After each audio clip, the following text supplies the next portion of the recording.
ओम शांति।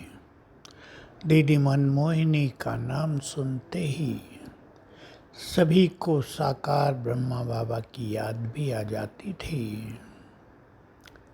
बहुत कुशल प्रशासक, निर्णय शक्ति में प्रवीण, अंत तक भी बहुत सफल गॉडली स्टूडेंट लाइफ, पॉइंट्स लिखना, अच्छा योग करना, क्लास में सबसे पहले आकर बैठ जाना, सभी को बहुत स्नेह देना, अपनत्व देना। बहनों को तो यही कहती थी, तुम मेरी सखी हो।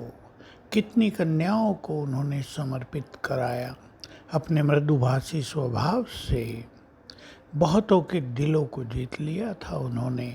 बाबा के बिल्कुल साथ रहती थी। बाबा से मिलाने का काम वही करती थी और बाबा के समय यज्ञ की कंट्रोलर भी वही थी, यानी बाबा के बाद सारा कार्य उनको ही करना होता था।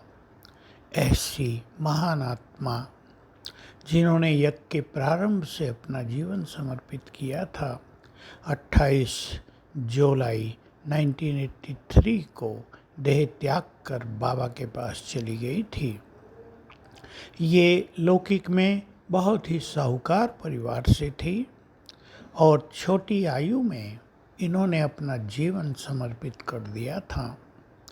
20 साल से कम की आयु रही होगी और बहुत बड़े बड़े कार्य किए। बाबा जब कराची में थे तो इनको ही एक छोटे से ग्रुप के साथ बाबा ने भारत में भेजा था कि जाओ एक ऐसा स्थान ढूंढ लो जहाँ ब्रह्मा वत्सों को बैठकर तपस्या करनी है। और शिव बाबा का मैसेज था कि तुम्हें विनाश काल में पहाड़ियों पर बैठकर तपस्या करनी है और विनाश का वो सब जो रंग रूप होगा, जो सीनरियाँ होंगी, वो वहीं से देखनी है और संसार को सकाश देनी होगी। तो दीदी की ही अध्यक्षता में एक छोटा सा ग्रुप भारत में आया, जो पहले इंदौर में गया। फिर किसी ने वहीं राय दी कि माउंट आबू में राजाओं के बहुत सारे महल हैं जो खाली रहते हैं, कोई भी दे देगा।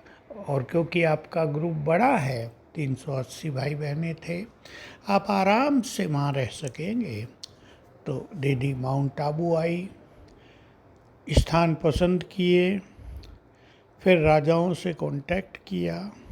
सिरोही के राजा के पास गई पहले, क्योंकि उन दिनों राजाई चलती ही थी। अभी देश को स्वतंत्र हुए 3 वर्ष ही हुए थे। उनकी परमिशन आवश्यक होती थी।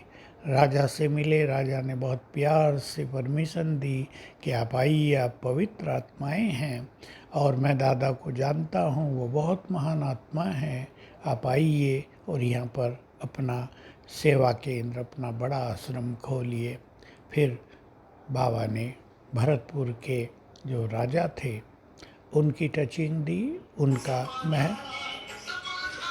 उनका महल देखा और उन्होंने भी स्वीकृति दी। तो दीदी इस तरह बाबा के अंग संग रही।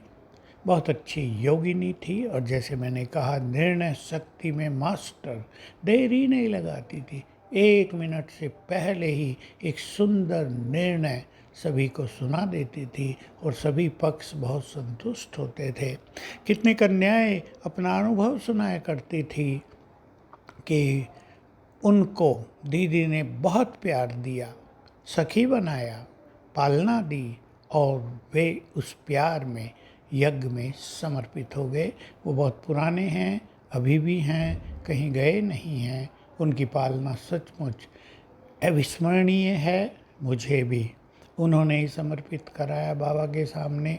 बाबा के सामने रखा, बाबा को पूछकर पत्र लिखा और मेरा इंट्रोडक्शन कराया और मुझे भी यज्ञ में अपना सर्वस्व समर्पित करने का मौका मिला।